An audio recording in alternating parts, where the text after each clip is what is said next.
بغاوت ناکام، فوج قابو میں ہے، سوڈانی حکام۔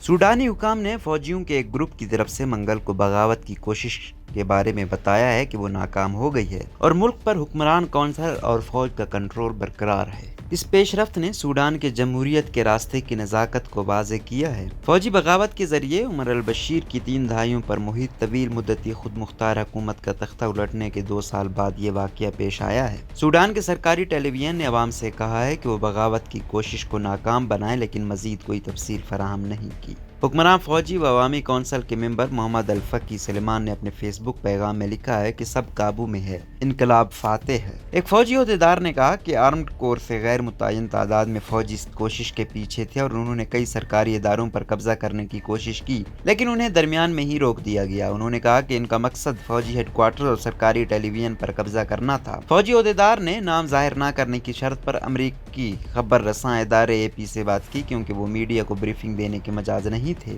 انہوں نے کہا کہ 3 درجن سے زیادہ فوجیوں کو گرفتار کیا گیا ہے، جن میں اعلیٰ عہدیدار بھی شامل ہیں۔ انہوں نے مزید تفصیلات فراہم نہیں کی، لیکن بتایا کہ ایک مختصر فوجی بیان جاری کیا جائے گا۔ سرکاری خبر رساں ایجنسی SUNA نے بریگیڈیئر الطاہر ابوہجہ کے حوالے سے بتایا کہ جو فوج کے سربراہ کے میڈیا کنسلٹنٹ ہیں کہ مسلح افواج نے بغاوت کی کوشش کو ناکام بنا دیا اور سب کچھ مکمل قابو میں ہے۔ سوڈان کے سرکاری خبر رساں ادارے نے کہا ہے کہ بغاوت کی کوشش میں حصہ لینے والے تمام فوجیوں کو حراست میں لے لیا گیا ہے اور تحقیقات شروع کر دی گئی ہیں، تاہم مزید تفصیلات فراہم نہیں کی گئیں۔ سوڈان کے دارالحکومت خرطوم میں مرکزی سڑکوں اور چوراہوں کی ویڈیو انٹرنیٹ پر گردش کر رہی ہے، جس میں فوج اور بختربند گاڑیوں کو ان جگہوں پر تعینات دکھایا گیا ہے۔ شہر میں فوجی ہیڈ کوارٹرز اور دیگر سرکاری عمارتوں پر بھی سیکیورٹی بڑھائی گئی ہے۔ خود مختار کونسل کے ایک رکن محمد حسن التشا نے بغاوت کی اس کوشش کو احمقانہ اور برا انتخاب قرار دیا۔ انہوں نے ٹویٹر پر لکھا، فوجی بغاوت کے راستے نے ہمیں صرف ایک ناکام اور کمزور ملک دیا ہے۔ جمہوری اقتدار کی منتقلی اور ملک کے سیاسی مستقبل اور اتحاد کو محفوظ بنانے کا راستہ اب بھی موجود ہے۔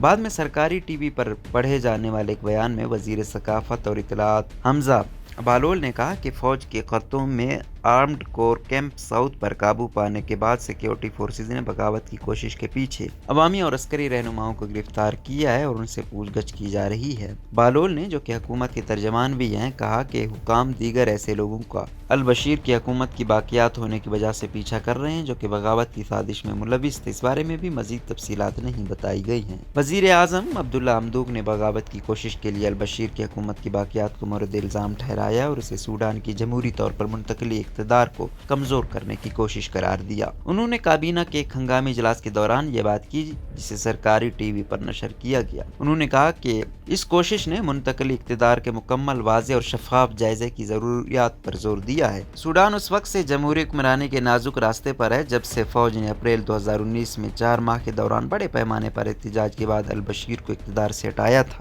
کئی دہائیوں سے اسلام پسندوں کی حمایت یافتہ بشیر کی حکومت نے فوج اور دیگر سیکیورٹی ایجنسیز کے اندر مخالف نظریات کو روکنے کے لیے کام کیا تھا۔ البشیر خود 1999 میں ایک اسلامی حمایت یافتہ فوجی بغاوت کے ذریعے اقتدار میں آئے تھے۔ ملک میں اب ایک مشترکہ عوامی اور فوجی حکومت ہے۔ عبوری حکومت باغی گروپس کے ساتھ جنگوں کو ختم کرنے کے لیے بڑھتے ہوئے دباؤ میں ہے، کیونکہ وہ ملک کی بحال معیشت کی بحالی، ناگزیر غیر ملکی امداد کے حصول اور وعدے کے مطابق جمہوریت کی فراہمی کے لیے کوشاں ہے۔